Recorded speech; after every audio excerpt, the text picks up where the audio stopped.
નમસ્તે વિદ્યાર્થી મિત્રો, આજે આપણે ચેપ્ટર નંબર 4 નો અભ્યાસ કરવાના છીએ, ગતિમાન વિદ્યુત ભારો અને ચુંબકત્વ. ઓકે, તો અહીંયા ચેપ્ટર નંબર 1, 2, 3 કે જેમાં આપણે વિદ્યુત ભારો, વિદ્યુત ક્ષેત્રની વાતો કરી. અહીં મિત્રો આપણે વિદ્યુત ભાર તથા તેની સાથે સંકળાયેલ વિદ્યુત ક્ષેત્ર જેવું જ બીજું કોઈ ક્ષેત્ર, ચુંબકીય ક્ષેત્ર વિશે આ ચેપ્ટરમાં આપણે અભ્યાસ કરવાનો છે. ઓકે, તો અહીંયા મિત્રો કેટલીક એવી નોર્મલ બાબતો જે છે, જે ચેપ્ટર શીખતા ચેપ્ટર જેવું ચાલુ હશે એવું આપણને જાણવા મળશે, પરંતુ અહીંયા પહેલેથી થોડો ઉલ્લેખ કરી દઉં છું જે તમે જાણશો.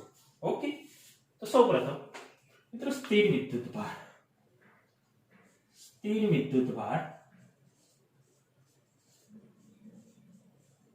કે જે માત્ર વિદ્યુત ક્ષેત્ર ઉત્પન્ન કરે છે અને વિદ્યુત ક્ષેત્રને લીધે તેના પર બળ લાગતું હોય છે.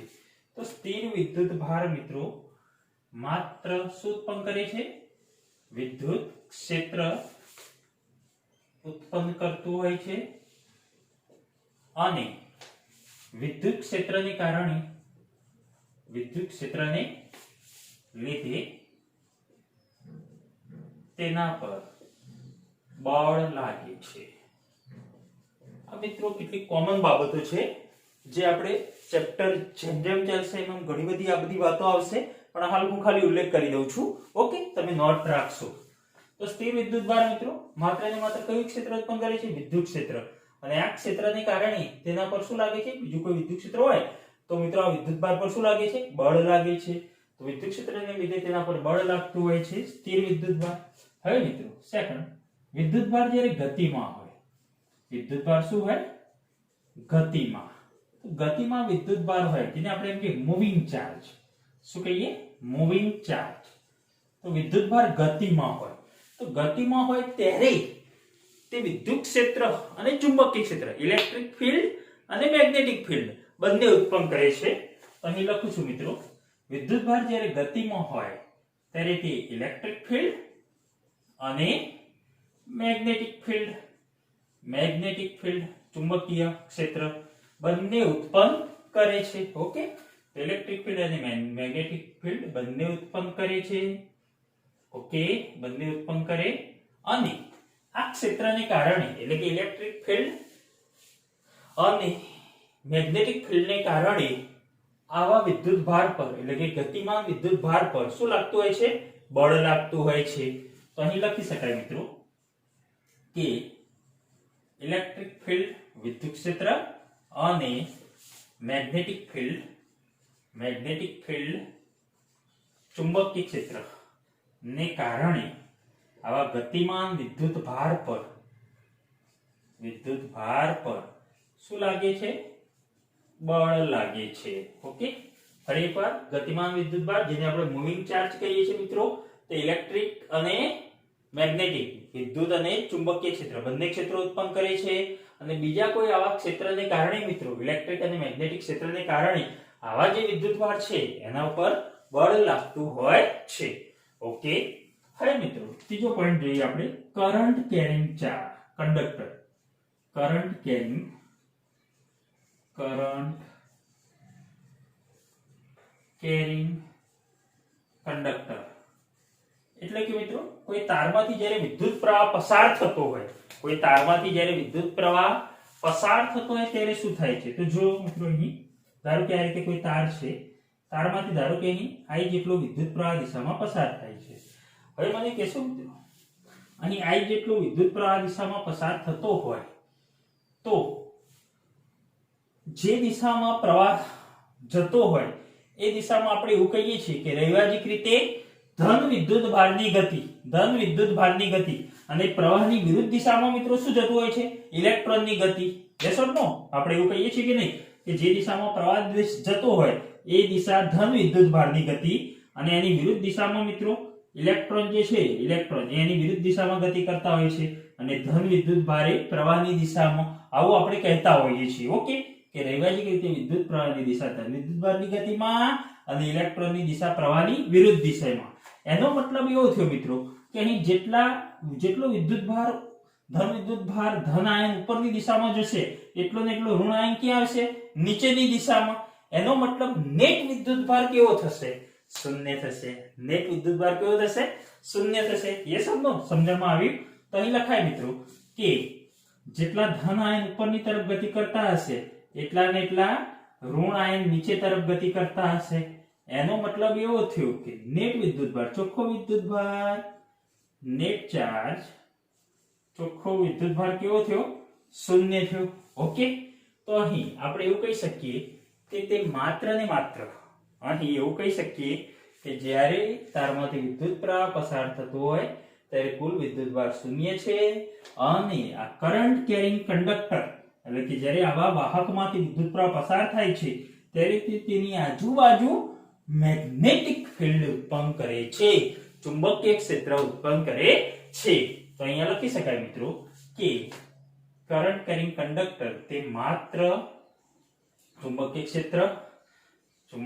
ક્ષેત્ર મેગ્નેટિક ફિલ્ડ ઉત્પન્ન કરે છે અને તેની પર મિત્રો એની પર મેગ્નેટિક ફિલ્ડને લીધે બળ લાગે છે અને મેગ્નેટિક ફિલ્ડ ચુંબકીય ક્ષેત્રને લીધે બળ લાગે છે. ક્લિયર મિત્રો? તો આટલી બાબત તમે જાણતા હોવા જોઈએ. અહીં કરંટ કેરિંગ કંડક્ટર કે જેની આજુબાજુ ચુંબકીય ક્ષેત્ર ઉત્પન્ન થાય છે અને તે પોતે જાણે કે ચુંબક તરીકે વર્તે છે એમ પણ કહી શકાય. હા મિત્રો, આટલી બાબતો તમારે નોટ કરી લેજો. આ બાબતો આપણે જેમ ભણીશું તેમ આ બધું જોતા જઈશું. હવે સૌપ્રથમ મિત્રો જે 9 પોઈન્ટ ઓર્સ્ટેડનું અવલોકન. તો ઓર્સ્ટેડ નામનો વૈજ્ઞાનિક કે જે મિત્રો વિજ્ઞાન શિક્ષક હતા, પ્રયોગશાળામાં વિદ્યાર્થી જોડે પ્રયોગ કરી રહ્યા હતા અને અનાયાસે પ્રયોગ કંઈક અલગ જ કરતા હતા, પરંતુ મિત્રો અનાયાસે તેમને એવું જાણવા મળ્યું કે જ્યારે તારમાંથી વિદ્યુત પ્રવાહ પસાર થાય છે અને એની આજુબાજુ એ પ્રયોગ કરતા હતા એની આજુબાજુ ચુંબકીય સોય, કંપાસ કહીએ છીએ ને આપણે મિત્રો, મેગ્નેટિક કંપાસ, હોકાયંત્ર, તો ચુંબકીય સોય પડી હતી, એમાં કોણાવર્તન જોવા મળ્યું મિત્રો. યસ, એ પ્રયોગ કરતા હતા કંઈક બીજો જ કરતા હતા, પરંતુ તારમાંથી જો પ્રવાહ પસાર થયો ત્યારે બાજુમાં પડેલી જે ચુંબકીય સોય હતી એમાં કોણાવર્તન જોવા મળ્યું, જેને ઓર્સ્ટેડના અવલોકન તરીકે આપણે કહીશું. તો અહીંયા જોઈએ મિત્રો શું છે. તો ઓર્સ્ટેડ કે જે વિજ્ઞાનના શિક્ષક હતા, ડેનમાર્કના વૈજ્ઞાનિક શિક્ષક, ઈસવીસન 1819 માં પ્રયોગશાળામાં એક પ્રયોગ કરતા હતા. ધારો કે આ રીતે કોઈ તાર છે. ઓકે, આ રીતે મિત્રો આપણે તાર લઈ લઈએ. ઓકે, એક સળિયા જેવું લઈ લઈએ પતલું, અને એની સાથે આ રીતે બેટરીનું આપણે જોડાણ કરી દઈએ. ઓકે, અહીં બેટરીનું જોડાણ કરેલ છે. હાલ પૂરતું આપણે પરિપથ કયો છે? ખુલ્લો છે, એટલે પ્રવાહ પસાર થતો નથી. ઓકે, પરંતુ મિત્રો અહીંયા આપણે ચુંબકીય સોય મૂકી. ધારો કે આ રીતે દિશા બતાવી શકાય, north, south, west, east. Okay, તો અહીં આપણે ચુંબકીય સોય મૂકી આ રીતે, કંપાસ. ઓકે, આનો નોર્થ છેડો, આ સાઉથ છેડો. હંમેશા ચુંબકીય સોય એના બે છેડા બતાવતો હોય છે, નોર્થ અને સાઉથ. ઓકે, તો આ રીતે ચુંબકીય સોય મૂકી. પરંતુ મિત્રો જેવો આ પરિપથને બંધ કર્યો એટલે કે તાર જોડી દીધો, તરત જ એમાંથી ઋણથી ધન વિદ્યુત પ્રવાહ I જેટલો પસાર થતા, વિદ્યુત પ્રવાહ I જેટલો સળિયામાંથી પસાર થાય છે ત્યારે આ જે ચુંબકીય સોય અહીં મૂકી હતી એમાં શું જોવા મળ્યું? કોણાવર્તન જોવા મળ્યું. એટલે કે આ ચુંબકીય સોય કઈ રીતે ગોઠવાઈ ગયેલી જોવા મળી? આ રીતે ગોઠવાઈ ગઈ મિત્રો. આ રીતે જેમથી S હતી આ રીતે ગોઠવાઈ ગઈ. ઓકે, N ઉપર અને S નીચે. આ રીતે ચુંબકીય સોયનું કોણાવર્તન એનથી સામ ગોઠવાઈ ગઈ છે. SN. હાલ આપણે એમાં કોઈ માથાકૂટ નથી, હાલ આપણે એટલું છે કે કોણાવર્તન જોવા મળ્યું. ઓકે, હવે એમને પાછું બીજું કર્યું. અહીં પ્રવાહ I આ દિશામાં પસાર થતો હતો, એ સિવાય આપણે એવું ગોઠવ્યું કે પ્રવાહ વિરુદ્ધ દિશામાંથી પસાર, ધારો કે ઋણથી ધન, અને આપણે પ્રવાહ આ દિશામાંથી પસાર કર્યો. ઓકે, વિરુદ્ધ દિશામાં. તો શું થયું? તો જે ચુંબકીય સોય ગોઠવી હતી એનું વિરુદ્ધ દિશામાં કોણાવર્તન જોવા મળ્યું. એટલે કે અહીં SN છે એ મિત્રો અહીં વિરુદ્ધ દિશામાં કોણાવર્તન જોવા મળે છે, N અને S. તો મિત્રો આ પ્રયોગ ઓર્સ્ટેડે પ્રયોગશાળામાં કર્યો અને જોયું કે જ્યારે વિદ્યુત પ્રવાહ ધારિત તાર એટલે કે તારમાંથી વિદ્યુત પ્રવાહ પસાર થાય છે ત્યારે તેની જોડે મૂકેલી ચુંબકીય સોય છે, અહીં બીજું કોઈ વસ્તુમાં કોઈ ફરક નથી પડતો, પણ ચુંબકીય સોય હતી એ કોણાવર્તન પામતી હતી. અને ચુંબકીય સોય મિત્રો કોણાવર્તન ક્યારે પામે કે જ્યારે એની આજુબાજુ કંઈ હોય, શું હોય, મેગ્નેટિક ફિલ્ડ હોય, ચુંબકીય ક્ષેત્ર હોય, ત્યારે ચુંબકીય સોય કોણાવર્તન પામે. એટલે કે એવા અવલોકન ઉપર આવ્યા કે અહીં જ્યારે તારમાંથી વિદ્યુત પ્રવાહ પસાર થાય છે ત્યારે તેની આજુબાજુ ચુંબકીય ક્ષેત્ર ઉત્પન્ન થાય છે. તો અહીં આપણે લખી શકાય મિત્રો, 2 પોઈન્ટ લખું છું આના પરથી, અવલોકન પરથી, કે ચુંબક સિવાય ચુંબક તો મિત્રો ચુંબકીય ક્ષેત્ર ઉત્પન્ન કરે છે. હા, બીજો પ્રશ્ન મિત્રો, અહીં ઓર્સ્ટેડે ચુંબકીય ક્ષેત્ર નથી શોધ્યું. ચુંબકીય ક્ષેત્ર તો ઘણા વર્ષો પહેલા મિત્રો હતું જ. ઓકે, જે તમે વાતો સાંભળી હોય ગ્રીસના લોકોને બધી, બરાબર, ચુંબકીય ક્ષેત્ર તો ઘણા વર્ષો પહેલા શોધાઈ ગયું છે. પણ અહીંયા ઓર્સ્ટેડને શું જાણવા મળ્યું કે વિદ્યુત પ્રવાહ તારમાંથી જ્યારે પ્રવાહ પસાર થાય છે ત્યારે તેની આજુબાજુ ચુંબકીય ક્ષેત્ર ઉત્પન્ન થાય છે. તો અહીં એવું લખી શકાય, ચુંબક સિવાય વિદ્યુત પ્રવાહાધારિત તાર પણ ચુંબકીય સ્ત્રોત તરીકે વર્તે છે. એવું અવલોકન કર્યું મિત્રો. તારની આજુબાજુ ચુંબકીય ક્ષેત્ર ઉત્પન્ન થતું હોવું જોઈએ તો જ આ સોય કોણાવર્તન પામતી હોય છે. ઓકે, એના છે બીજો મુદ્દો મિત્રો, જો વિદ્યુત પ્રવાહની દિશા બદલાય, અહીં તમે દિશા બદલી તો આ કોણાવર્તનની દિશા પણ શું થઈ મિત્રો, SN, જ્યારે આ N S, તો જો વિદ્યુત પ્રવાહની દિશા બદલાય તો ઉત્પન્ન થયેલ ચુંબકીય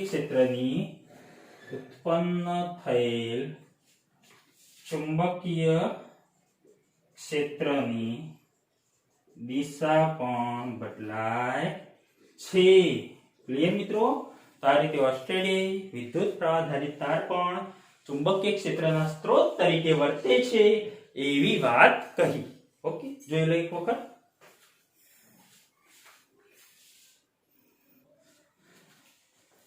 મિત્રો હું કેટલીક વાત કરું એક્સ્ટ્રા. ધારો કે આ રીતે તાર છે, તારમાંથી કેટલો વિદ્યુત પ્રવાહ પસાર થાય છે, આ જેટલો વિદ્યુત પ્રવાહ પસાર થાય છે. તો અહીંયા આ બાજુમાં ચુંબકીય સોય હોય તો એ શું થતી હશે, ડિફ્લેક્ટ થતી હશે. ધારો કે હું એમ કહું કે આ દિશામાં ડિફ્લેક્ટ થાય છે. એ જ રીતે આ પ્રવાહની દિશા બદલી દેવામાં આવે, પ્રવાહની દિશા બદલી દો તો આ ચુંબકીય સોય જે આમ ડિફ્લેક્ટ થતી હતી કેમ થશે, વિરુદ્ધ દિશામાં ડિફ્લેક્ટ થાય છે. યસ, હાલ જ આપણે જોયું ઓર્સ્ટેડનું અવલોકન. એ રીતે મિત્રો આ રીતે કોઈ તાર છે, તારમાંથી ધારો કે આ જેટલો વિદ્યુત પ્રવાહ વહન પામે છે. ઓકે, અને એની બાજુમાં કોઈ સ્થિર વિદ્યુત ભાર, કેવો વિદ્યુત ભાર, સ્થિર વિદ્યુત ભાર આપણે Q મૂકીએ તો શું થશે મને કહેશો? તો સ્થિર વિદ્યુત ભાર Q મૂકતા તેના પર કોઈ જ બળ લાગતું નથી. સ્થિર વિદ્યુત ભાર Q મૂકશો મિત્રો અહીં તો આના ઉપર કોઈ બળ લાગશે નહીં, કોઈ બળ લાગશે નહીં, કારણ અહીં વિદ્યુત ભાર આપણે સ્થિર વિદ્યુત ભાર મૂકીએ છીએ. પણ એની જગ્યાએ ધારો કે કોઈ તારમાંથી I જેટલું વિદ્યુત પ્રવાહ પસાર થઈ રહ્યો હોય અને આ રીતે કોઈ ગતિમાન વિદ્યુત ભાર આપણે Q મૂક્યો. કેવો ગતિમાન વિદ્યુત ભાર, ધારો કે તે V જેટલા કોઈ વેગથી ગતિ કરી રહ્યું છે. ઓકે, તો શું થાય છે, તો મિત્રો એવું જોવા મળે છે કે આ રીતે ગતિમાં વિદ્યુત ભાર હોય તે પોતાના સ્થાનેથી થોડો શું થાય છે, ડિફ્લેક્ટ થાય છે. આ રીતે આગો પાછો થાય છે, કોણાવર્તન પામે છે, એટલે કે ડિફ્લેક્ટ થાય છે. યસ, તો V જેટલા વ્યક્તિ ગતિમાન વિદ્યુત ભાર, મૂવિંગ ચાર્જ, ગતિમાન વિદ્યુત ભાર હોય, V જેટલા વ્યક્તિ ગતિ કરતો હોય એના સ્થાનેથી એ શું થાય છે, ડિફ્લેક્ટ થાય છે. એટલે કે એના ઉપર બળ લાગે છે. કોના કારણે મિત્રો? વિદ્યુત પ્રવાહ પસાર થાય છે તો એની આજુબાજુ કયું બળ હશે, ચુંબકીય ક્ષેત્રને કારણે ચુંબકીય બળ. તો ગતિમાન વિદ્યુત ભાર મિત્રો અહીં ચુંબકીય બળને કારણે શું થાય છે, ડિફ્લેક્ટ થાય છે. ઓકે, આગો પાછો થાય છે શોર્ટમાં કહેવું હોય તો. યસ, અને એ જ રીતે તમને એ પણ ખબર હોવી જોઈએ કે ચાહે સ્થિર વિદ્યુત ભાર કે ગતિમાન વિદ્યુત ભાર સમાન વિદ્યુત ક્ષેત્રમાં મૂકો છો, આપણે જોયેલું છે સમાન વિદ્યુત ક્ષેત્ર E માં કોઈ વિદ્યુત ભાર મૂકીએ છીએ આપણે તો એના ઉપર મિત્રો ચાહે ગતિમાન એક સ્થિર હોય એના ઉપર વિદ્યુત ક્ષેત્રને કારણે શું લાગે છે F બરાબર QE વિદ્યુત ક્ષેત્રને કારણે બળ લાગતું હોય છે ઓકે તો આ તમને ખ્યાલ હોવો જોઈએ ચાહે સ્થિર હોય કે ગતિમાન હોય બંને પર અહીં વિદ્યુત ક્ષેત્રમાં મૂકો વિદ્યુત ક્ષેત્રમાં મૂકતા એના ઉપર બળ લાગતું હોય છે ઓકે તો આ બધી બાબતો છે નોંધી લેજો મિત્રો તમે આગળ ભણશો એમ વધુ સારી રીતે ખબર પડશે હવે મિત્રો ખૂબ મહત્વનો પ્રશ્ન બાયો-સાવર્ટનો નિયમ બાયો-સાવર્ટ નિયમ જેને ઇંગ્લિશમાં બાયો-સાવર્ટ લો અહીં ટી સાયલેન્ટ છે તો બાયો-સાવર્ટનો નિયમ મિત્રો આ તમારી બુકમાં પાછળ પ્રશ્ન આપે છે પરંતુ મિત્રો આ શરૂઆતમાં જ પ્રશ્ન લઈશું તો તમને ઘણું સરળ પડશે તો બાયો-સાવર્ટનો નિયમ તો શું છે આ નિયમ તો આ નિયમ એવું કહે છે કે આઈડીએલ જેટલા મિત્રો આ જે નિયમ છે ને જેમ આપણો કુલમ્બનો નિયમ છે ગુરુત્વાકર્ષણનો નિયમ છે કુલમ્બનો નિયમ શું કરવા છે મિત્રો F = kq1 q2 upon r2 કુલમ્બનો નિયમ F ચાલે છે q1 q2 ને F ચાલે છે 1 upon r2 પછી ગુરુત્વાકર્ષણનો સાર્વત્રિક નિયમ F = gm1 m2 upon r2 આ સૂત્રો આપણે સીધા સ્વીકારીએ છીએ યસ મિત્રો આની કોઈ આપણે સાબિતી આપવાની હોતી નથી એમ બાયો-સાવર્ટનો નિયમ પણ આપણે સીધું એનું સૂત્ર લખીશું તો અહીં શું છે બાયો-સાવર્ટનો નિયમ આઈડીએલ જેટલા પ્રવાહખંડ આઈડીએલ જેટલા પ્રવાહખંડને લીધે ખંડની સાપેક્ષે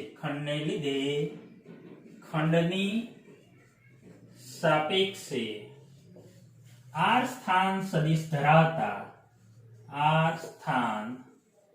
સદિશ ધરાવતા કોઈ બિંદુએ ચુંબકીય ક્ષેત્ર ધરાવતા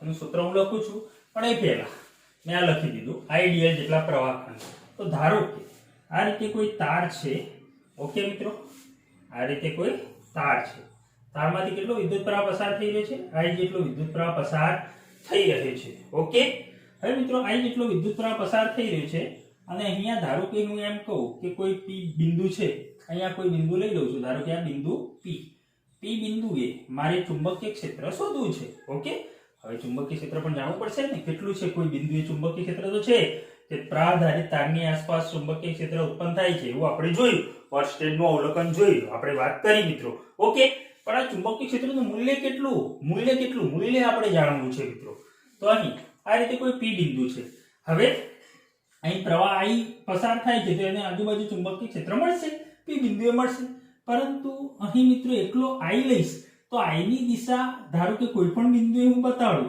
મારે અહીં તો કઈ રીતે બતાવવું કારણ કે I તો કઈ છે અદિશ રાશિ છે I કેવી રાશિ છે અદિશ રાશિ છે તો મિત્રો અહીં દિશા બતાવવા માટે આપણે સાથે શું લઈએ છીએ dl જેટલો સૂક્ષ્મ ખંડ લઈએ છીએ ધ્યાનમાં ઓકે તો અહીં ધારો કે અહીંયા આપણે લઈ લઈએ કોઈ બિંદુએ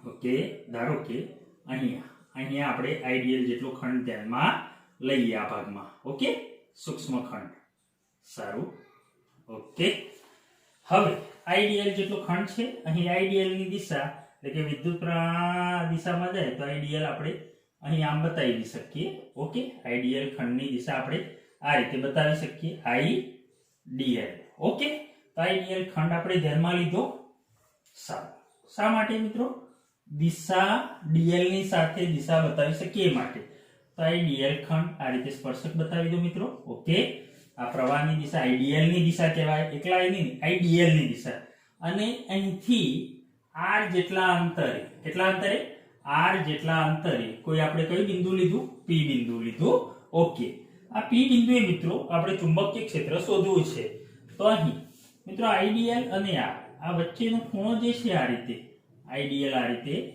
અને r વચ્ચેનો ખૂણો આપણે કેટલો કહીએ થીટા કહીએ અને P બિંદુએ મારે ચુંબકીય ક્ષેત્ર શોધવું છે તો અહીં બાયો-સાવર્ટ નામના વૈજ્ઞાનિકે સૂત્ર આપ્યું મિત્રો કે આઈડીએલ જેટલા પ્રવાહ ખંડને લીધે આટલા ખંડને લીધે ખંડની સાપેક્ષે r સ્થાન સદિશ ધરાવતા કોઈ P બિંદુએ ચુંબકીય ક્ષેત્ર dB બરાબર mu0 upon 4 pi ideal cross r caret upon r square સૂત્ર વડે આપી શકાય છે. અહીં મિત્રો હું ઉલ્લેખ કરી દઉં છું, આઈડીએલ જે છે એ ભૌતિક રાશિ છે. આઈડીએલ જે છે મિત્રો એનો આપણે ઉલ્લેખ કરીએ તો આઈડીએલ જે છે સૂક્ષ્મ ખંડ, સૂક્ષ્મ પ્રવાહધારિત ખંડ. ઓકે, ધારો કે અહીંયા મારે બતાવવું હોય તો અહીંયા હું આ રીતે બતાવી શકું છું આઈડીએલ ખંડ આટલો ધ્યાનમાં લઉં તો. ઓકે, અને આ સ્થાન ધરાવતું કોઈ બિંદુ, તો અહીં આઈડીએલ બરાબર લખી શકાય મિત્રો કે પ્રવાહધારિત ખંડ, વિદ્યુત પ્રવાહ ખંડ. અને મિત્રો આ ભૌતિક રાશિ છે. શું છે? ભૌતિક રાશિ છે, અથવા તો એમ કહેવાય ચુંબકીય ક્ષેત્રનો સ્ત્રોત. ઓકે, આઈડીએલ ખંડને લીધે તેની આજુબાજુ શું મળશે? ચુંબકીય ક્ષેત્ર. યસ ઓર નો? તારના ખંડને લીધે ચુંબકીય ક્ષેત્ર મળી. તો અહીં એવું પણ કહેવાય ચુંબકીય ક્ષેત્રનો સ્ત્રોત કહેવાય આઈડીએલ ખંડ, સોર્સ કે જ્યાંથી ચુંબકીય ક્ષેત્ર મળે છે આજુબાજુ. ઓકે, ભૌતિક રાશિ છે આ મિત્રો, ભૌતિક રાશિ છે અને એને આપણે સદિશ રાશિ. એ રાશિ મિત્રો આઈડીએલ ખંડ એ સદિશ રાશિ, પણ એકલા એ અદિશ રાશિ. જેની દિશા આઈડીએલ મિત્રો, જેની દિશા કોની દિશામાં? આઈડીએલ ખંડની દિશા વિદ્યુત પ્રવાહની દિશામાં. જેની દિશા વિદ્યુત પ્રવાહની દિશામાં હોય. ક્લિયર મિત્રો? આઈડીએલ ખંડ વિશે આટલું તમે નોંધી શકો છો. ઓકે, સારું. તો અહીં કોઈ પી બિંદુ ચુંબકીય ક્ષેત્ર, સૂક્ષ્મ ચુંબકીય ક્ષેત્ર, કારણ કે આટલો ખંડ લીધો છે, dB બરાબર v0 upon 4 pi ideal cross r caret upon r square. આ સૂત્ર આપણને આપેલું છે, યાદ રાખવાનું છે. ઓકે, સો લખી શકાય મિત્રો, સો dB v0 upon 4 pi ideal cross r caret. અહીં r caret બરાબર શું લખી શકાય? સદિશ r upon r caret બરાબર આવું લખી શકીએ ને મિત્રો આપણે. r caret સદિશ r ભાગ્યા તેનું મૂલ્ય, અથવા તો સદિશ ભાગ્યા તેનું મૂલ્ય, એટલે કે r લખી શકાય. તો અહીં v0 upon 4 pi ideal cross r caret બરાબર સદિશ r ભાગ્યા તેનું મૂલ્ય, એટલે નીચે r આવશે એટલે r ગુણ્યા r સ્ક્વેર એટલે r ક્યુબ. ઓકે, તો સદિશ r upon r cube. Okay, હવે મિત્રો આઈડીએલ ક્રોસ r છે. શું છે? ક્રોસ r છે. ક્રોસ એટલે તમે જાણો છો આઈડીએલ ક્રોસ r, ક્રોસ ગુણાકાર a ક્રોસ b બરાબર શું લખતા હતા? ab sin θ. a cross b બરાબર ab sin θ. IDL cross r, તો આઈડીએલ r sin θ. આઈડીએલ થી કોની તરફ? r તરફ. આઈડીએલ થી r તરફ. a ક્રોસ b તો a થી b તરફ. તો મિત્રો અહીં આઈડીએલ ક્રોસ r તો મૂલ્યમાં લખવું હોય તો આપણે લખી શકીએ mod of dB mu0 upon 4 pi. અને આ રીતે લખાય મિત્રો, આઈડીએલ ક્રોસ r બરાબર I dl cross r I dl r sin θ. a cross b બરાબર ab sin θ. ક્રોસ ગુણાકાર, તો આઈડીએલ ક્રોસ r બરાબર આઈડીએલ r sin θ upon શું છે મિત્રો? upon r ક્યુબ છે. r ક્યુબ છે તો એક r જતો રહેશે, એક r જશે તો શું આવશે? r સ્ક્વેર આવશે નીચે. અહીં શું લખાય? v0 upon 4 pi ideal sin θ. IDL r, પણ એક r જતા રહે તો નીચે શું વધ્યું? r square.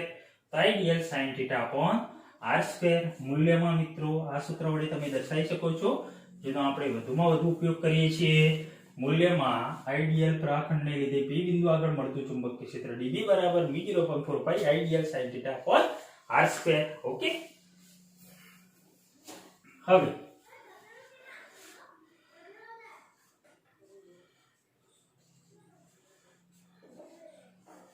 ઓકે, હવે મિત્રો અહીં પાછો પ્રશ્ન એ છે કે સાહેબ આ v0 શું છે? v0 શું છે? તો અહીં આપણે મિત્રો આ જે પદ છે ને, પહેલું પદ v0 upon 4 pi કે જે આખા અચળાંક તરીકે લીધેલું છે. જેમ કે આપણે અહીં લઈએ છીએ f બરાબર કુલમ્બના નિયમમાં k q1 q2 upon r square. જે k બરાબર આપણે શું લઈએ છીએ? 1 upon 4 pi epsilon 0. 1 upon 4 pi epsilon 0. Okay, તો અહીં મિત્રો જેમ k બરાબર 1 upon 4 pi epsilon 0 લીધો છે અને અચળાંક k કહીએ છીએ, એમ અહીં મિત્રો અચળાંક શું છે? અચળાંક તરીકે આટલું આ પહેલું પદ જે છે ને v0 upon 4 pi એ અહીં શેના તરીકે વર્તે છે? જેમ અહીંયા k અચળાંક તરીકે વર્તે છે 1/4π0 એમાં અચળાંક તરીકે વર્તે છે. ઓકે, તો μ0 જેમ μ0 ને મિત્રો અહીં આપણે કહીએ છીએ શૂન્યાવકાશની પરમીએબિલિટી, શૂન્યાવકાશની પરમીએબિલિટી અને અથવા તો પારગમ્યતા પણ કહે છે. આ ખૂબ જ મહત્વનું સમીકરણ મિત્રો, અહીં હું લખી દઉં છું સાઈડમાં, જ્યાં μ0 બરાબર શૂન્યાવકાશની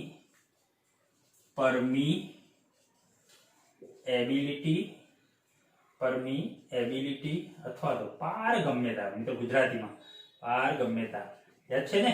તમે શું કહેતા હતા આગળના ચેપ્ટરમાં? E0 એપ્સિલોન 0 બરાબર શું લખતા હતા? શૂન્યાવકાશની પરમિટિવિટી લખતા હતા. એમ અહીંયા શું લખો છો મિત્રો? શૂન્યાવકાશની પરમિએબિલિટી અથવા તો પારગમ્યતા છે મિત્રો. μ0 નું મૂલ્ય જે છે 4π × 10⁻⁷. μ0 બરાબર આપણે શું લઈશું? 4π × 10⁻⁷ ટેસ્લા મીટર એમ્પિયરની -1. એકમ શું છે, કઈ રીતે છે આપણે જોઈએ છીએ. ધીરજ રાખો. ઓકે, તો μ0 શૂન્યાવકાશની પરમિએબિલિટી જેની જગ્યાએ આપણે લઈએ છીએ 4π × 10⁻⁷ ટેસ્લા મીટર પ્રતિ એમ્પિયર. ઓકે, અથવા તો મિત્રો આની જગ્યાએ આવો પણ એકમ લખીએ છીએ ન્યૂટન પ્રતિ એમ્પિયર સ્ક્વેર. આગળ જશો તેમ જોઈશું ન્યૂટન પ્રતિ એમ્પિયર સ્ક્વેર. ઓકે, તો μ0 ખાસ યાદ રાખજો. એ જ રીતે મિત્રો, એ જ રીતે μr બરાબર તમે શું લખો છો? μ/μ0. યસ ઓર નો? સાપેક્ષ પરમિએબિલિટી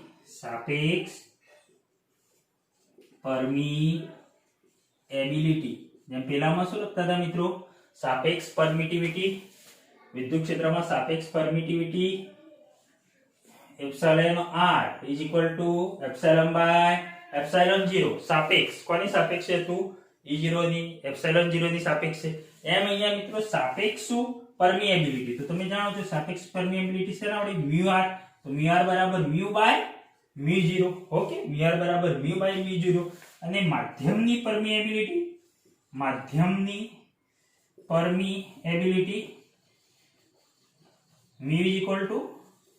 μ0 μr.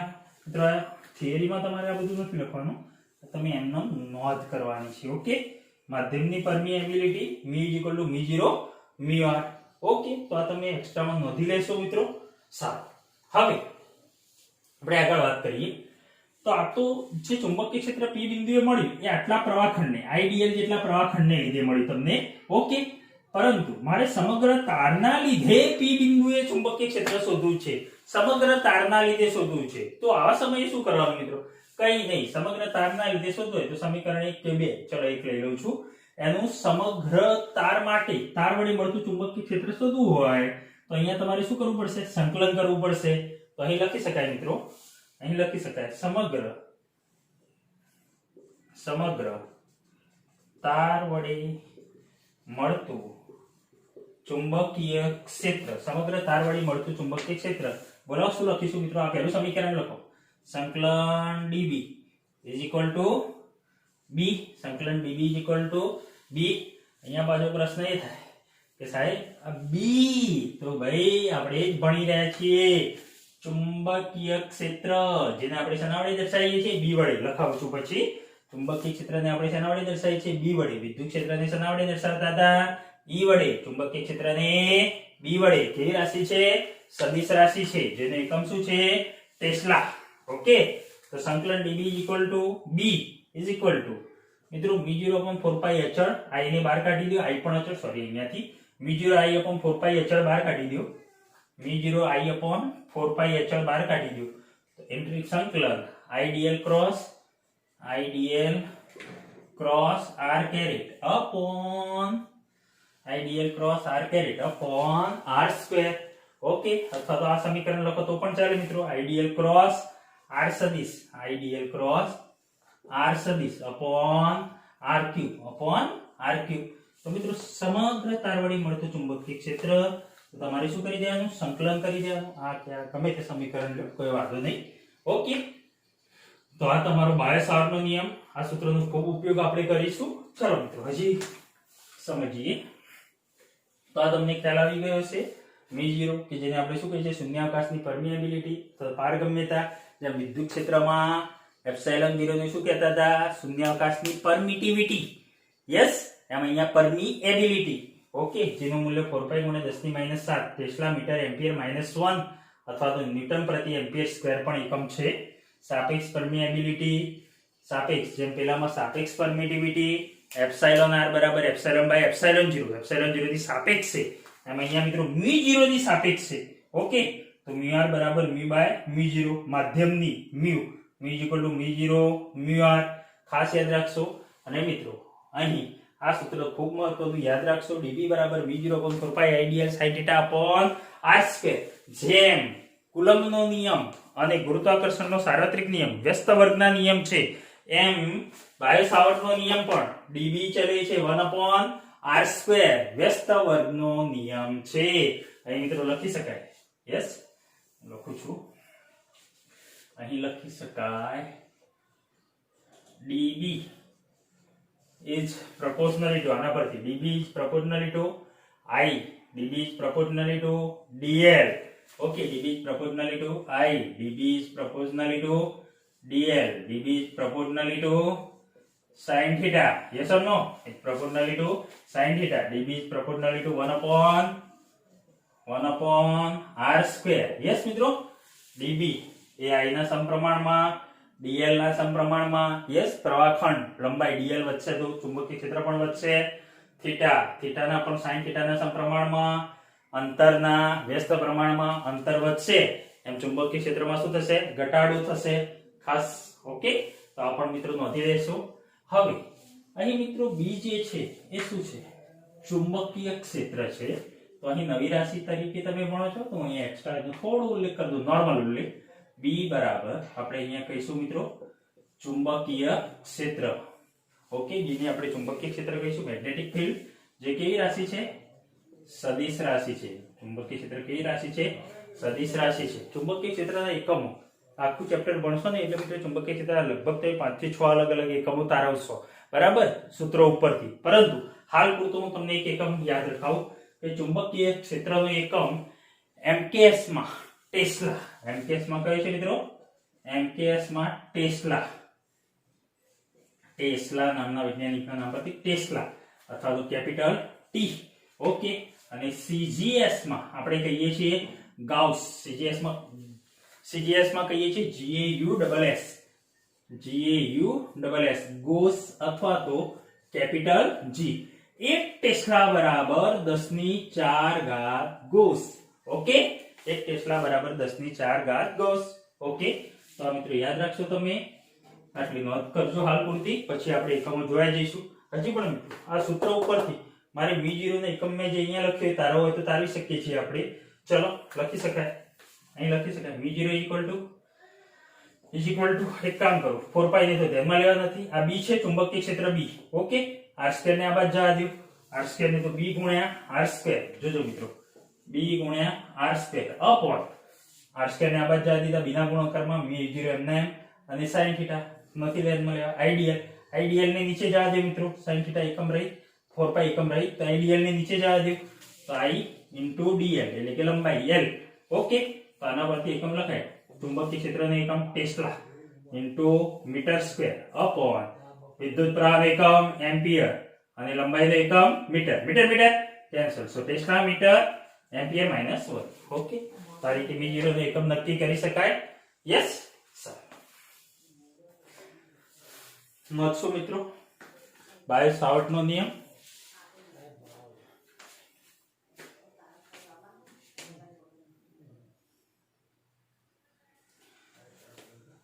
હવે મિત્રો આગળ જોઈએ તો dB બરાબર μ0/4π ideal sin θ upon r².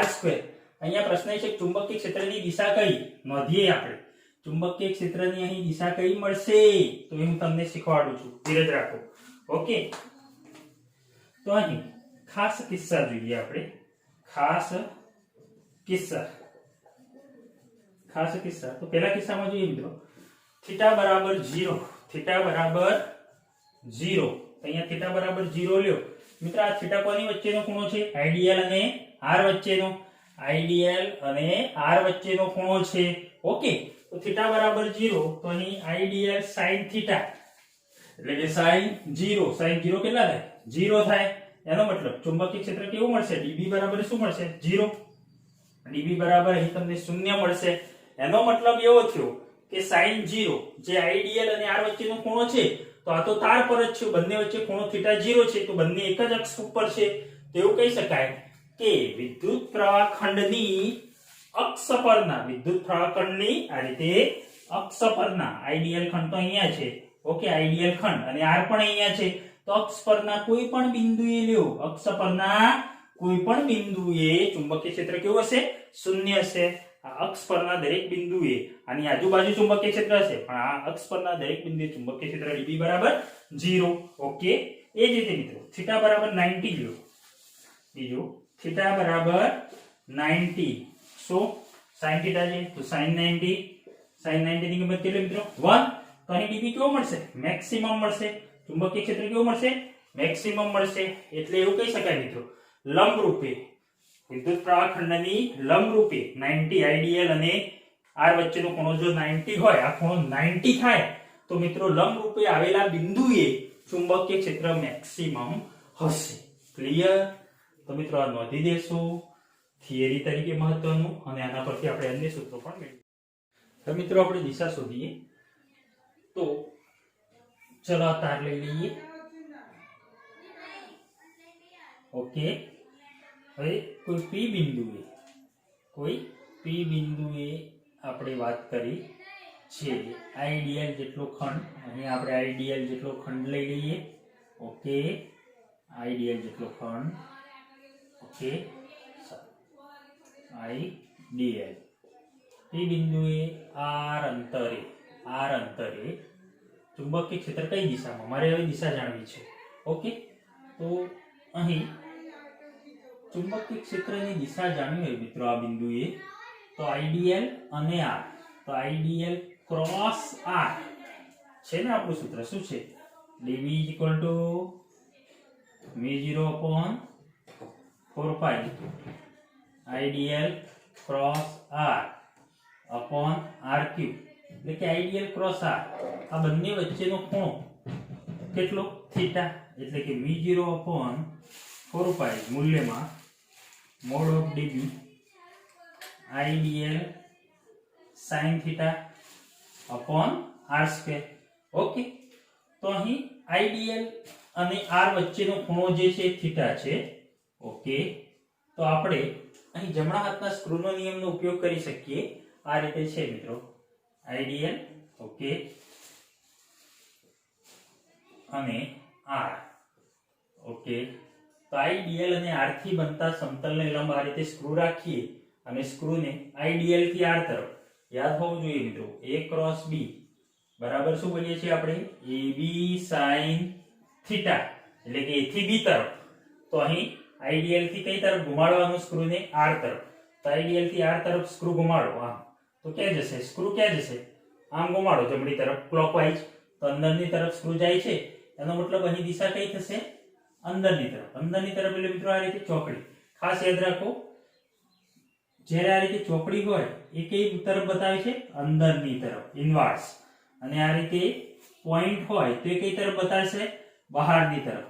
એકલા ચુંબકીય ક્ષેત્ર માટે જ નહીં મિત્રો, કોઈ પણ આખા ફિઝિક્સમાં કોઈ પણ જગ્યાએ જ્યાં અંદરની તરફ દિશા બતાવી હશે તો ચોકડી હશે, અને બહારની તરફની દિશા હશે તો આ રીતે પોઈન્ટ હશે. ક્લિયર? ફિઝિક્સમાં કોઈ પણ જગ્યાએ, એકલા ચુંબકીય ક્ષેત્ર માટે નહીં. ઓકે, તો અહીં ચુંબકીય ક્ષેત્ર પી બિંદુ ક્યાં છે? અંદરની તરફ. ઓકે, સારું. હવે મિત્રો અહીં કોઈ બિંદુએ શોધવું છે, અહીં કોઈ બિંદુએ શોધવું છે, તો અહીં તમે આઈડીએલ ક્રોસ આર, તો આઈડીએલ થી આઈડીએલ ક્રોસ આર, તો અહીં બિંદુએ શોધવું હોય તો આર ક્યાં થાય? અહીંયા થાય આ બિંદુએ આર. તો આઈડીએલ ક્રોસ આર, તો આ બાજુ તમારે ઘૂમવું પડે, તો સ્ક્રૂ કઈ તરફ ઘુમાડશો તમે? આ રીતે છે બરાબર. આઈડીએલ તો આર અંતર હું અહીંયા લઈ લઉં ને, અને આ બિંદુએ મારે ચુંબકીય ક્ષેત્ર શોધવું છે, તો શું કરીશ? આઈડીએલ થી આર તરફ ઘૂમીશું આપણે. તો આઈડીએલ થી આર તરફ ઘુમાડો તો સ્ક્રૂ કઈ તરફ મિત્રો? આમ ઘુમાડવો પડે. જેમ અહીંયા આપણે સ્ક્રૂ કેમ ઘુમાડતા હતા? આ બાજુ ઘુમાડતા હતા, એમ અહીંયા આઈડીએલ થી આર તરફ આ બાજુ સ્ક્રૂ, તો આ બાજુ સ્ક્રૂ ઘુમાડો તો સ્ક્રૂ ક્યાં આવે? બહારની તરફ. એટલે કે અહીંયા દિશા કઈ થશે? બહારની તરફ થશે. પરંતુ આ મેથડ કદાચ તમે લોચા મારશો, એના કરતા હું તમને સરળ મેથડ શીખવાડું, યાદ રાખશો. સરળ મેથડ શીખવાડું મિત્રો. ધારો કે આ રીતે કોઈ તાર છે, આ રીતે પ્રવાહ પસાર થઈ રહ્યો છે. ઓકે, તો IDL જેટલો પ્રવાહ અહીંયાથી IDL જેટલો પ્રવાહ પસાર થાય છે. અહીંયા કોઈ P બિંદુ છે, P બિંદુએ મારે ચુંબકીય ક્ષેત્ર શોધવું છે. તો સિમ્પલ વસ્તુ મિત્રો, શું કરવાનું તમારે? જો આ રીતે અહીં પ્રવાહ જે દિશામાં જતો હોય એ દિશામાં અંગૂઠો રાખો. અંગૂઠો કોની દિશામાં રાખો? પ્રવાહની દિશામાં. પ્રવાહની દિશામાં અંગૂઠો, અને તમારી આંગળીઓ જે બિંદુએ ચુંબકીય ક્ષેત્ર શોધવું હોય એ બિંદુએ આંગળીઓ લઈ જાઓ. ચલો, એ બિંદુએ આંગળીઓ. ઓકે, લઈ ગયો મિત્રો. P બિંદુએ ચુંબકીય ક્ષેત્ર શોધવું છે અને પ્રવાહની દિશામાં અંગૂઠો.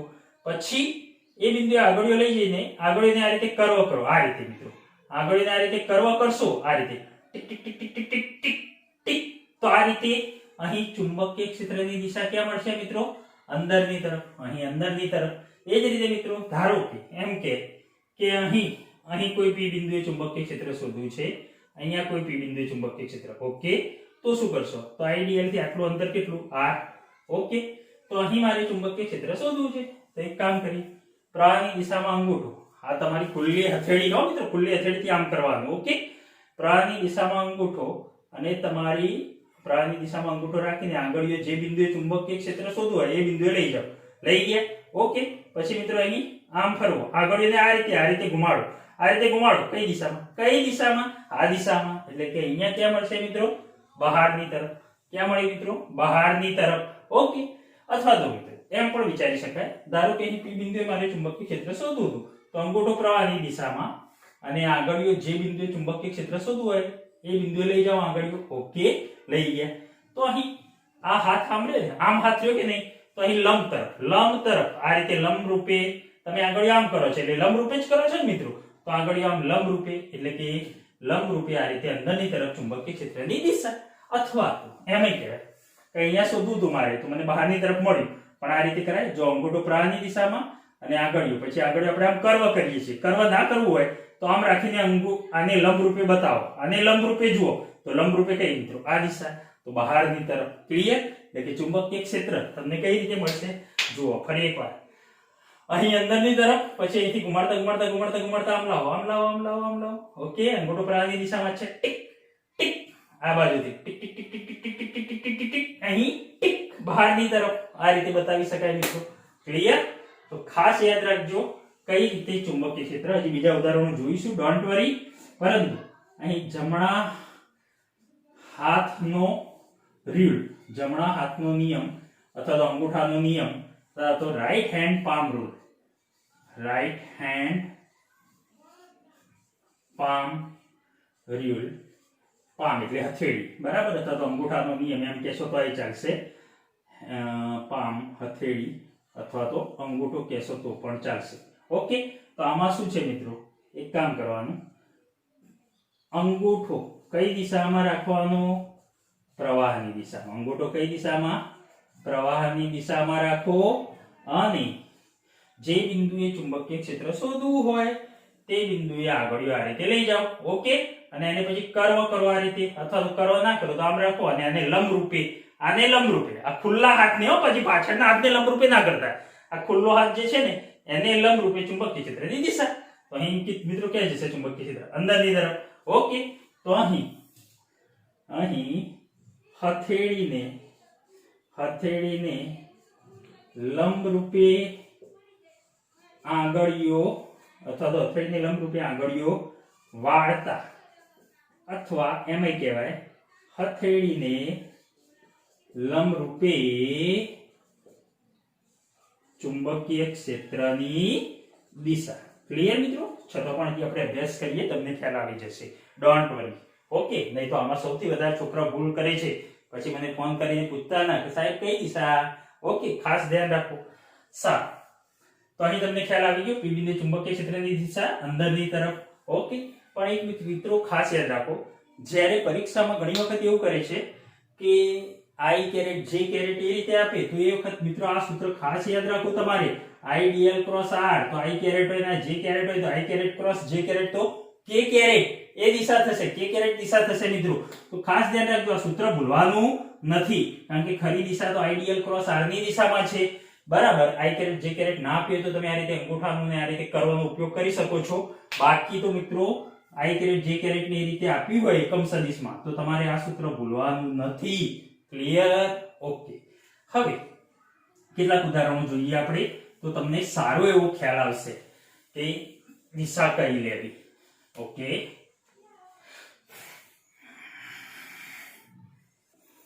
મિત્રો એક વાત ખાસ યાદ રાખો કે જ્યારે કોઈ તારમાંથી આ રીતે પ્રવાહ પસાર થઈ રહ્યો હોય ને આઈ જેટલું, તો આના લીધે જે મળતું ચુંબકીય ક્ષેત્ર છે ને, આ તો મેં કોઈ બિંદુએ શોધવાની વાત કરી, પણ આના લીધે જે મળતું ચુંબકીય ક્ષેત્ર હશે, ધારો કે અંગૂઠો પ્રવાહની દિશામાં રાખ્યો તો મેં આંગળીઓ વાળી આમ, તો આમ આંગળીઓ વાળો તો આમ આમ આમ આમ આમ કઈ રીતે મળશે મિત્રો? આની ફરતે આ રીતે તમને વર્તુળાકારી ચુંબકીય ક્ષેત્ર, આ રીતે ચુંબકીય ક્ષેત્ર હોય છે. બરાબર. પણ કોઈ બિંદુએ શોધવું હોય તો આપણે હું જે શીખવાડું છે નિયમનો આપણે ઉપયોગ કરવો જોઈએ. કોઈ બિંદુએ આ રીતે ધારો કે અહીંયા કે તો અહીંયા આપણે સીધે સીધું બતાવવું હોય તો સ્પર્શકની દિશામાં, અહીંયા બતાવવું હોય તો કઈ દિશા? તો આ રીતે જો આમ અહીંયા આ બિંદુએ શોધવું છે તો આ બિંદુએ હું આ રીતે લઈ જાઉં તો ક્યાં હોય? આમ આ રીતે. ઓકે. અહીંયા કે તો અહીં આ બિંદુએ કે તો આ બિંદુએ કે તો આ રીતે અંદરની તરફ, એટલે ચુંબકીય ક્ષેત્ર અહીં ક્યાં હોય? અંદરની તરફ. પછી મિત્રો આ બિંદુએ કે તો કઈ વાંધો નહીં, આમ હતું ને, આમ ફરતું ફરતું ફરતું ફરતું લાવો મિત્રો, કેમ આવે છે? આમ આવે છે, આમ આવે છે. ઓકે. એટલે કે ચુંબકીય ક્ષેત્ર આ રીતે વર્તુળાકારે મળશે. પરંતુ કોઈ બિંદુએ દિશા શોધવી છે તો તમારે અહીંયા આ રીતે હું શીખવાડું એ નિયમનો ઉપયોગ કરવો જોઈએ. ધારો કે અહીં તારમાંથી આ રીતે આ પ્રવાહ પસાર થઈ રહ્યો છે. ઓકે. હું એમ કહું કે તમારે P બિંદુએ ચુંબકીય ક્ષેત્ર જોઈએ છે. બરાબર. તો મને કહેશો શું કરશો? કઈ નહીં, પ્રવાહની દિશામાં અંગૂઠો રાખો અને આંગળીઓ જે બિંદુએ ચુંબકીય ક્ષેત્ર શોધવું છે તે દિશામાં લઈ જાઓ. લઈ ગયા? ઓકે. લઈ ગયા. ઓકે. તો tick tick tick tick tick આ રીતે લંબરૂપ ટીક ટીક ટીક ટીક આંગળીઓ વાળો વાળો ટીક ટીક ટીક. તો ક્યાં છે ચુંબકીય ક્ષેત્ર? કેમ છે? આમ બહારની તરફ. ઓકે. અથવા તો મેં શીખવાડી કે લંબ રૂપે આમાં આંગળીઓ રાખો પછી લંબ રૂપે ચુંબકીય ક્ષેત્ર, એટલે કે અહીં બહારની તરફ. એ જ રીતે મિત્રો એમ કે આ દિશામાં પ્રવાહ પસાર થાય છે, આ બિંદુએ ચુંબકીય ક્ષેત્ર કઈ દિશામાં? આ બિંદુએ ચુંબકીય ક્ષેત્ર કઈ દિશામાં? ઓકે. આર અંતરે આ બિંદુએ કે તો પ્રવાહની દિશામાં આંગળી અંગૂઠો, પ્રવાહની દિશામાં અંગૂઠો અને જે બિંદુએ ચુંબકીય ક્ષેત્ર શોધ્યું છે દિશામાં આંગળીઓ ફેલાવો. ઓકે. ફેલાઈ. હવે કર્વ કરો એને. આમ કર્વ કરતા કેમ જાય છે? આમ અંદરની તરફ. અથવા તો મેં તમને શીખવાડ્યું આને લંબ લઈ લો, આને લંબ તો ક્યાં? અંદરની તરફ. તો અહીં ક્યાં હશે મિત્રો? અંદરની તરફ. ઓકે. એ જ રીતે ધારો કે પ્રવાહ દિશામાં જાય છે. ઓકે. અને તમને એમ કહેશે કે ચલો ભાઈ આ બિંદુએ ચુંબકીય ક્ષેત્ર શોધો, આ P બિંદુએ ચુંબકીય ક્ષેત્ર શોધો. તો ચલો અહીંથી મિત્રો અંતર, આઈડિયલ ખંડથી અંતર કેટલું? r જેટલું. ઓકે. અને અહીં મિત્રો તમારે ચુંબકીય ક્ષેત્ર શોધવું છે. કઈ વાંધો નહીં, અંગૂઠો પ્રવાહની દિશામાં. કયો મિત્રો? અંગૂઠો પ્રવાહની દિશામાં. ઓકે. અને આંગળીઓ જે બિંદુએ ચુંબકીય ક્ષેત્ર શોધવું છે એ બિંદુએ લઈ જાઓ. લઈ ગયા P બિંદુએ. ઓકે. તો હવે આંગળીઓને પછી આમ કર્વ કરો, ખુલ્લા ભાગથી કર્વ કરો ભાઈ, આમ કર્વ ના કરતા. ઓકે. તો અહીંયા આંગળીઓને કર્વ કરો આમ. કેમ? આમ આમ tick tick tick tick tick tick tick tick tick અંદરની તરફ, અથવા તો લંબ રૂપે આમ હોય તો લંબ રૂપે. ઓકે. તો અહીં ક્યાં હશે મિત્રો ચુંબકીય ક્ષેત્ર? અંદરની તરફ. એ જ રીતે મિત્રો આ જ પ્રવાહને લીધે કોઈ એમ કે આ બિંદુએ ચુંબકીય ક્ષેત્ર કેટલું? P બિંદુએ. તો અહીંથી મિત્રો r અંતર. ઓકે. r અંતરે P બિંદુએ ચુંબકીય ક્ષેત્ર શોધવું છે. તો કઈ વાંધો નહીં, પ્રવાહની દિશામાં અંગૂઠો કરો, પ્રવાહની દિશામાં અંગૂઠો. આમ તો ના મેળાવે, આપણે તો P બિંદુએ શોધવું છે ને, તો પ્રવાહની દિશામાં અંગૂઠો કરો અને મિત્રો આ બિંદુએ શોધવું છે તો મારી આંગળી એ બિંદુએ લાવવી પડે. જો આ રીતે પણ કરાય. Tick tick tick tick tick tick tick tick tick tick tick tick tick tick. ક્યાં આવે છે? બહારની તરફ આવે છે. બહારની તરફ. અથવા તો આમ પણ કરાય, તમે ફરીને અંગૂઠો પ્રવાહની દિશામાં અને અંગૂઠો પ્રવાહની દિશામાં આંગળીઓ P બિંદુએ ગોઠવો તો લંબ રૂપે આ રીતે બહાર આવતી દિશામાં. ઓકે. અથવા tick tick tick tick tick અહીંયાથી પણ લઈ જાય ને મિત્રો, અહીંથી પણ તમારે આમ બતાવવું હોય તો બતાવે. આ રીતે ચુંબકીય ક્ષેત્ર હોય, મેં અહીંયા બતાવી જુઓ આ રીતે. તો અહીંથી આમ લઈ જાઓ, અહીંયા tick tick tick tick tick tick tick tick tick tick tick tick. ક્યાં આવે છે? બહાર આવે છે.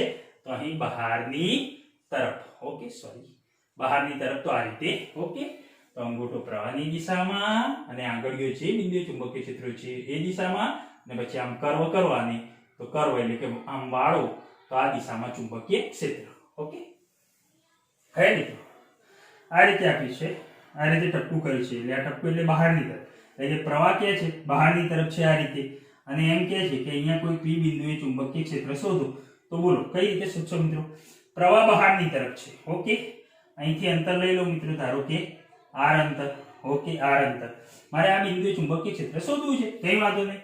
પ્રવાહ બહારની તરફ હોય તો અંગૂઠો પ્રવાહની દિશામાં, અંગૂઠો પ્રવાહની દિશામાં આમ રાખો પહેલા. ઓકે, જે બિંદુએ ચુંબકીય ક્ષેત્ર શોધવું છે તે બિંદુએ આંગળીઓ લઈ ગયો. ઓકે, અને હવે આંગળીને શું કરવાની? કર્વ કરવું એટલે ટીક ટીક, આ રીતે ટીક. તો ચુંબકીય ક્ષેત્ર કઈ દિશામાં મળે? આ દિશામાં મળે. ઓકે, ચુંબકીય ક્ષેત્ર કઈ દિશામાં? આ દિશામાં મળશે. ઓકે, બી ની દિશા આ દિશા થશે ચુંબકીય ક્ષેત્રની. અથવા તો મેં તમને કીધું કે ભાઈ અંગૂઠો પ્રવાહની દિશામાં, પ્રવાહ બહાર નીકળે છે અને આંગળીઓ દિશામાં લઈ જાઓ અને એને લંબરૂપે એટલે આ રીતે બહાર નીકળે. ક્લિયર? ઓકે, હવે મિત્રો અહીંયા પ્રવાહ ક્યાં જઈ રહ્યો છે? અંદરની તરફ, અને અહીંયા કોઈ પી બિંદુએ ચુંબકીય ક્ષેત્ર શોધવું છે. તો અહીંથી અંતર મિત્રો r અંતરે પી બિંદુએ શોધવું છે. તો ચલો, પ્રવાહ અંદરની તરફ છે તો આપણો અંગૂઠો પ્રવાહની દિશામાં અંગૂઠો આંગળીઓને જે બિંદુએ ચુંબકીય ક્ષેત્ર શોધવું હોય એ દિશામાં લઈ જાઓ. લઈ ગયા. હા, લઈ ગયા મિત્રો પી બિંદુએ. હવે આને કર્વ કરો મિત્રો, આ રીતે tick tick tick tick tick, આ દિશામાં, અથવા તો આને લંબરૂપે આંગળીઓને આપણે હથેળીને લંબરૂપે આ દિશામાં ચુંબકીય ક્ષેત્ર મળશે. ક્લિયર? તો અહીં ચુંબકીય ક્ષેત્ર આ દિશામાં, બી ની દિશા થોડું ક્રોસમાં વર્ટિકલ બતાવવાનું મિત્રો તમને. ઓકે, બી ની દિશામાં.